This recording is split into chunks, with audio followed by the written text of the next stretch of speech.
Hello everyone, welcome back to YouTube channel path to destiny. आज की video lesson में हम एक बहुत इंपॉर्टेंट न्यूज़ जो सीबीएसई की तौर से आई है क्लास 10th और 12th के लिए बोर्ड एग्जामिनेशन के लिए उसे देखेंगे। So let's talk about current situations.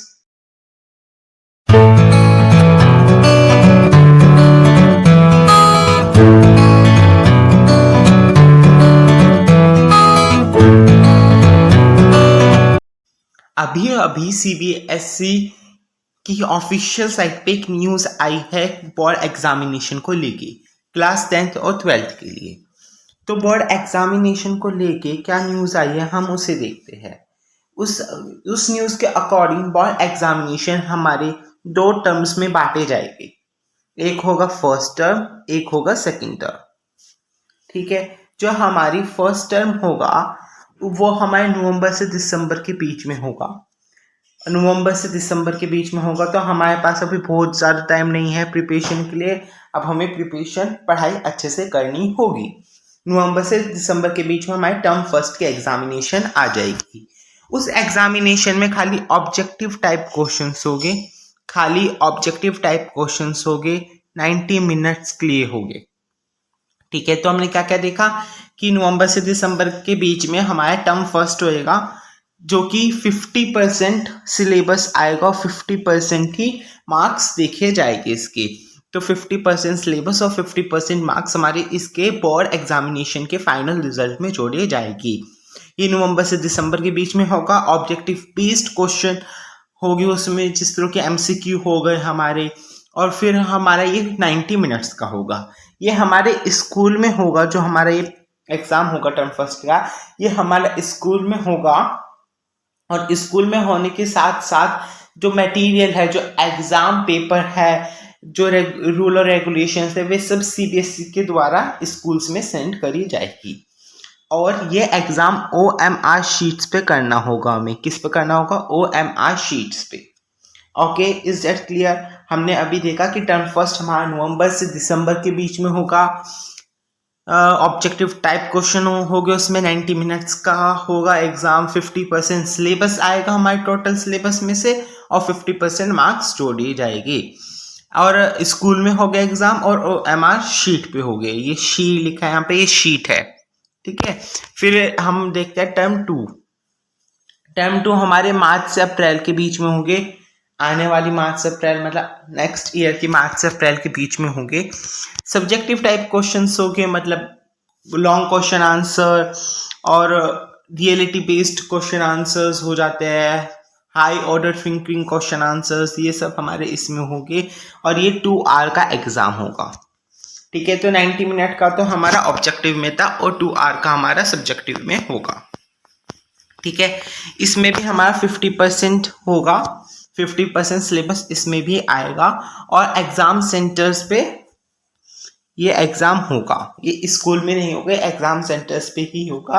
और इसकी हमारी आंसर शीट्स नॉर्मल होगी। OMR शीट ऐसा कुछ नहीं होगा, आंसर शीट हमारी नॉर्मल होगी। OMR शीट हम MCQ बेस्ड क्वेश्चन या ऑब्जेक्टिव बेस्ड क्वेश्चन के लिए ही इस्तेमाल कर सकते हैं।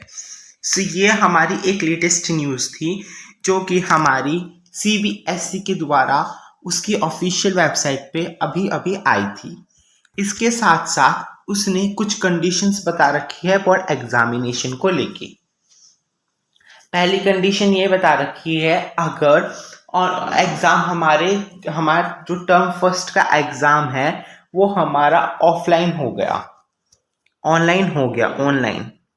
अगर हमारा टर्म फर्स्ट का एग्जाम हमारे ऑनलाइन हो जाता है, स्कूल में नहीं होता है, तो इसका जो मार्क्स वेटेज होगा वो कम हो जाएगा। मार्क्स वेटेज कम हो जाएगा टर्म 2 से। ठीक है, ये हमारा क्या था? पहली कंडीशन थी। हमने फर्स्ट कंडीशन देख ली, मार्क्स कम हो जाएंगे अगर हमारा ऑनलाइन होगा। ठीक है, अब हम अपनी सेकंड देखते हैं। सेकंड कंडीशन क्या दे रखी है? अगर हमारा टर्म फर्स्ट स्कूल में हो जाता है और टर्म सेकंड हमारा ऑनलाइन हो जाएगा, ऑनलाइन हो जाता है, तो हमारी इसकी वेटेज की जाएगी मार्क्स की, और इसकी इंक्रीज हो जाएगी। तो टर्म फर्स्ट की वेटेज कब इंक्रीज होगी? जब हमारा टर्म 2 ऑफलाइन ऑनलाइन हो गया ड्यू टू सिचुएशंस देखते हैं कि कैसी सिचुएशंस रहती है कोविड-19 की। अगर हमारा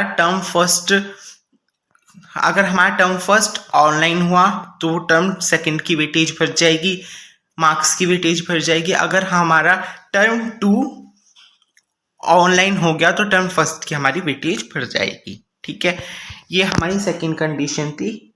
वेटेज किस में घटेगी? ऑनलाइन में घट रही है वेटेज और ऑफलाइन में बढ़ रही है। ठीक है, फिर हम अपनी थर्ड कंडीशन देखते हैं। हमारी थर्ड कंडीशन कहती है कि अगर ऑनलाइन टर्म फर्स्ट और टर्म सेकंड दोनों हमारे ऑनलाइन हो गए, ऑनलाइन हो गए तो क्या होगा? तो जो हमारे प्रैक्टिकल्स हो रहे हैं और यूटी एग्जाम होता है, unit test examination, half yearly examination, इन सब के मार्क्स जोड़े जाएंगे और इस बार प्रैक्टिकल पे भी ध्यान दिया जाएगा, तो प्रैक्टिकल के मार्क्स भी जोड़े जाएंगे। इस वजह से आप अपना प्रैक्टिकल, अपने प्रोजेक्ट और अपने एग्जाम को अच्छे से कीजिए, क्योंकि सिचुएशंस का पता नहीं है क्या सिचुएशन होगी। तीनों कंडीशन हमारी सीबीएसई ने हमारे सामने रख दी है। हमें पता नहीं कि कब क्या हो सकता है, पर हमें एक ओवरऑल आइडिया मिल गया कि अगर सब कुछ नॉर्मल रहा तो हमारे एग्जाम इस टाइप के होंगे। अगर हमारी पहली कंडीशन ये थी कि अगर स्कूल में ना हो पाए, टर्म फर्स्ट ऑनलाइन हो गए तो टर्म सेकंड की वेटेज बढ़ जाएगी। अगर टर्म फर्स्ट स्कूल में हो गए, टर्म सेकंड नहीं हो पाए, तो हमारी टर्म फर्स्ट की रिजल्ट में वेटेज बढ़ जाएगी। और अगर दोनों हमारे ऑनलाइन होता है तो जिस की अभी प्रीवियस ईयर में क्लास 10th और 12th का एग्जाम रिजल्ट दिया गया है, उसी प्रोसीजर से हमारा रिजल्ट दिया जाएगा। हर एक बच्चे की ओवरऑल देखेंगे कि इस बच्चे ने कौन कौन सा प्रोजेक्ट कर रखा है, कौन कौन सा प्रैक्टिकल कर रखा है, कैसे मार्क्स है। उन सब के बेसिस पे अगर टर्म फर्स्ट और सेकंड ऑनलाइन होते हैं तो उसके बेसिस पे हमें रिजल्ट मिलेगा।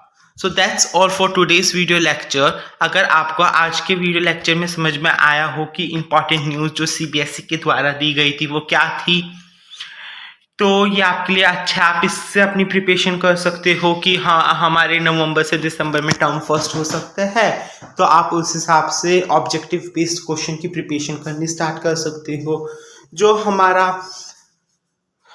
हमारा एग्ज़ाम होगा वो स्कूल में होगा टर्म फर्स्ट का, और टर्म सेकंड का हमारा एग्ज़ाम सेंटर्स पे होगा। Okay, so thank you for watching this video. If you like this video, hit the like button, subscribe to my channel and have a nice day. Thank you.